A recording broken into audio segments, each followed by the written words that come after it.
Loader catching this one out and deep with the invis ring. NaVi going to go for it, Loader. Who's he going to go for first? He's heading up to the high ground, keeping tabs on Dendy. Scouting out Dendy.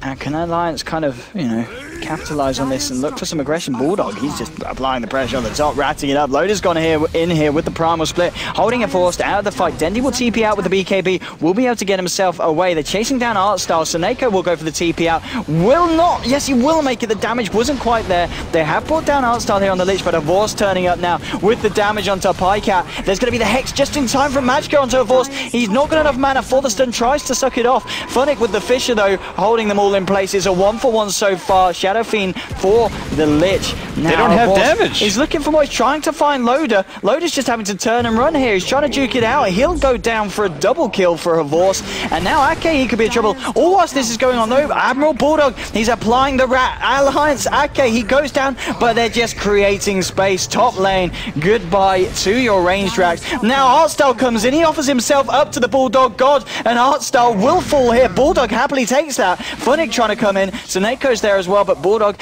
he's already taken half the top racks, finds kill as well. Funnick will find the Fissure onto Bulldog. Can they kill him? Echo Slam as well. There's the stolen finger from Seneko, and with that they do kill the rat, but the rat of course has already done some damage. It's really good to save supports and such, or even save yourself. If you ever get like right clicked and you want to also throw out an E-Blade aggressively if you want to try to go for a kill. Top lane, here we go. Dendy with the Hex onto Bulldog, the E-Blade as well. Is there enough burst damage? Bulldog's still alive. He's going to be able to orchid up Dendy. Just turns and fights with the Mjolnir. And with the control from Magicka, they will be able to pop down the Aegis. Now they're going to look to TP out. Magicka gets out, so does Bulldog. And they do need to get themselves back to base because the push is coming in. And now Pycat, well, he's trying to take a page out of Bulldog's books, trying to go for a bit of split push, a bit of rat himself.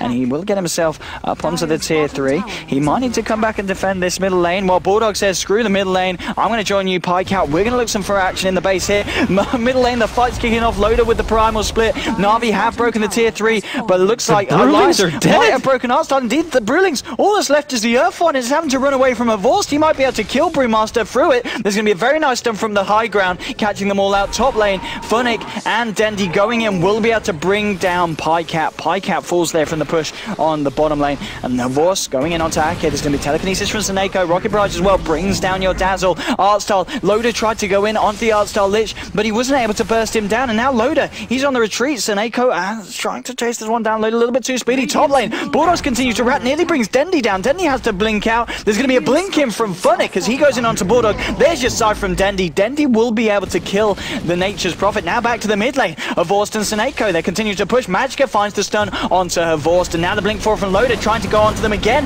but Avorst, Artstyle and Seneko, they should be able to bring Loader down. He's very low. There's going to be the mech from Pycat keeping him alive. That might be just enough. Loader gets himself out. They've lost the Lich. They've lost Rubik as well, as Bulldog finds himself a double kill. And now Avorst, he might be in a bit of trouble. Pops the cheese. Now trying to turn onto Bulldog, but Bulldog, he's running away. Avorst has been psyched up. Loader getting low. Wall walk out of the cooldown. Avorst pops the BKB. He dies. Now Dendy joins to the fight, trying to go onto Magicka. Magicka, he sucks off Dendy, and Bulldog will kill him. It's an ultra kill for Bulldog. What the hell is happening, Andy? Avorst is being very stubborn with his BKB. That's what's happening. Like, he probably could have turned at any point with BKB and cheese and just bought enough time for Dendy to actually be there. But instead, he waits a really long time, runs to low ground, gets hexed, and by the time he's able to pop his BKB Satanic, he's too low to recover the health that he's lost, and he just ends up dying. So there is double buyback on the side of NaVi. Both Dendy and Avorst can come out, but there is no Shaker ulti for about 10 seconds, so there's going to be some damage dealt to the tier 3. But NaVi have Glyph, so I would be surprised if they actually break base here, especially considering how much they've used, but there is split available. Then he blinks in, gets the Siphon to Bulldog. He wants to go for some action, and with the burst damage, the E-Blade as well, bringing down Bulldog to about 25%. Now there's the backup. They've killed the rat, and the rat's dead for 110 seconds. Echo Slam holding Ake under the cooldown. A lot of hate there for the Swedish god. He's down as well. 2 heroes down on the side of Alliance. Artstyle, he's looking to clear out this push coming out from the treants that Bulldog has left in his wake, and with the help of the Fissure, they will be able to stop that push and keep their racks alive here. Oh, it's all kicking off here, 32-37. 2 heroes down at the moment on the side of Alliance. Silver Edge has been the item of choice for Pycat. Yeah, it's not too bad. I mean, it's just an item when you want Shadow Blade to make your inventory slot more viable for the late game. Like otherwise, you're just sitting on a 2,800 gold item. And here come Na'Vi. They're just barreling down middle lane. They definitely want this Rax. And in the meantime, Alliance are doing what they can to try to rat without the rat. I was going to say, where's your rat now? Yeah, he diebacked, so... Where's your rat now, boys? Na'Vi, they're up to the mid lane, and they should be able to clear out these mid racks. And, well, screw the racks. They're going to go for game. Throne. They're going to go straight for the tier 4s. There's still a minute left on Bulldog. There's no way they're going to be able to stop this, I think. Like, does anyone have buyback at all on Alliance? No. No one has buyback, so no one can actually, like, suicide to buy time. This is actually going to be really close. Can they do this? Yeah, they're going to go straight here onto the second tier 4. Loda trying to stop out the push with the Drunken Haze. Blink forwards, finds the cloud, but he gets hexed up straight away. There will be the Shallow Grave there to help him out. Will he be able to get off the Primal Split? He will be able to get it off, but last time we saw how quickly Avorst was able to eat through him. And Dendi, he's just hitting the throne. He's just going for game. Magica gets low. There's going to be Chain Frost flying out to the line. Line goes down. Line's going to buy back Na'Vi. They've lost 3 heroes. Pycat, he's just cleaning up, but Dendi and Avorst, they're still alive. Pycat will pop the BKB, trying to get himself out. Magica going to look for the Hex, but Dendi pops his BKB, gets the dagger onto Magica, and he's not going to chase down the line. Avorst, he's just going for game. He's just hitting the Ancient, but Pycat, Magica, they're still there. Bulldog's going to be back in 12 seconds. He will get hexed up, Avorst, but he's already got the Rocket Barrage out. Loda here, trying to get himself back in, but gets caught out by a Fisher. Avorst bringing Loda low, but the Shallow Grave keeping him up. Funnick trying to look for the stun, looking for the control. There's your Echo Slam to hold Loda back, but with a heal from Dazzle, Loda's still alive. He will go down. They do lose Funnick, and now Bulldog, he's returned to the game. Avorst, he gets hexed up again by Magica. He's got an Earth Spike as well to control Avorst. There's your finger. Avorst goes down. It's a double kill for Pycat. Na'Vi, they've got 3 people off the map. Queen of Pain and Rubik, the only ones surviving, and now, it looks like they're going to try and get a push on themselves. So Na'Vi, they go for game, but they don't have what it takes to really take it. And Alliance hold themselves into this one, Andy. The only reason they're in the game right now is because the Lion actually got buyback gold during the fight. Like, when they were fighting, he didn't have enough, but then he got enough, like, as he died, and he was able to bring himself back in and disable long enough for the Bulldog Prophet to make himself back into the game. But why does this always happen when these two teams play each other? It's always like the craziest game. Damage does need to make sure the heals are there for the Ake, and they are indeed. Dendi comes and gets orchided up. There's going to be a Scythe, the Hex from Magica, followed up by the Earth Spike, and there's your finger, but it's not enough to bring Dendi down. Pycat, he's found himself a kill onto Snako, and he's continuing to just hit the middle racks. That's going to be hard to mid-racks. This is going to be Mega Creeps favoring the side of Alliance now. And Na'Vi, they're just looking in worse and worse shape as this game goes on. Oh, that was like such heartbreaking stuff for Na'Vi. Like, they push down middle lane. They're assuming there's not really that many buybacks on Alliance. They know that Bulldog diebacked like 100%.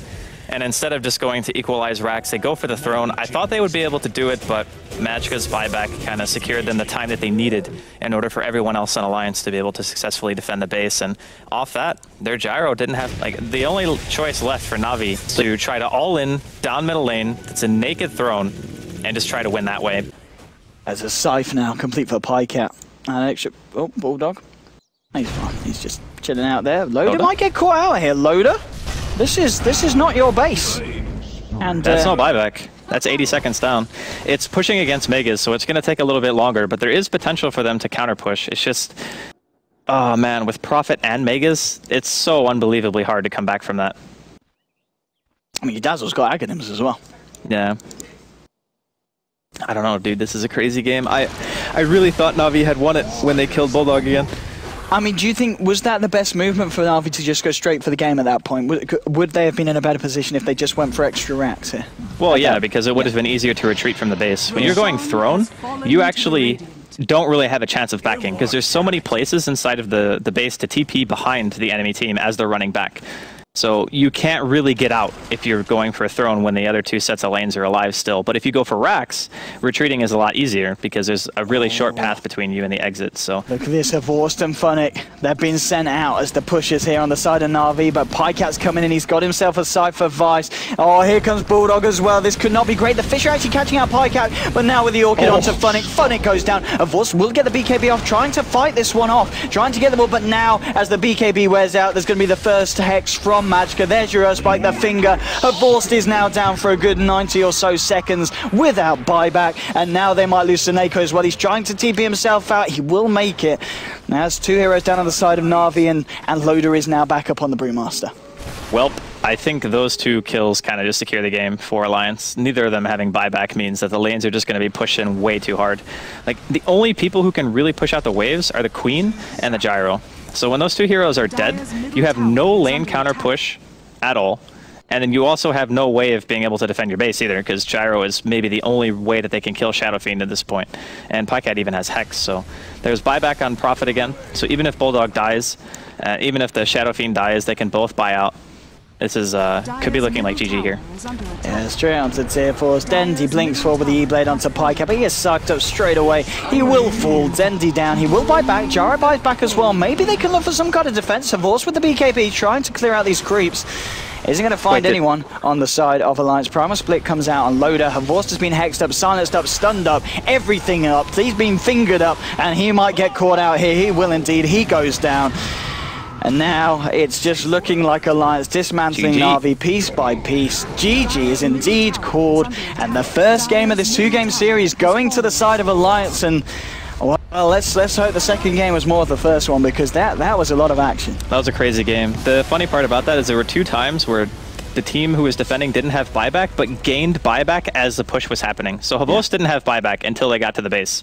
And then he had buyback, but it didn't matter because Alliance had already mega'd them. And Megas and the King of the Rats, I seriously doubt you can defend against all that.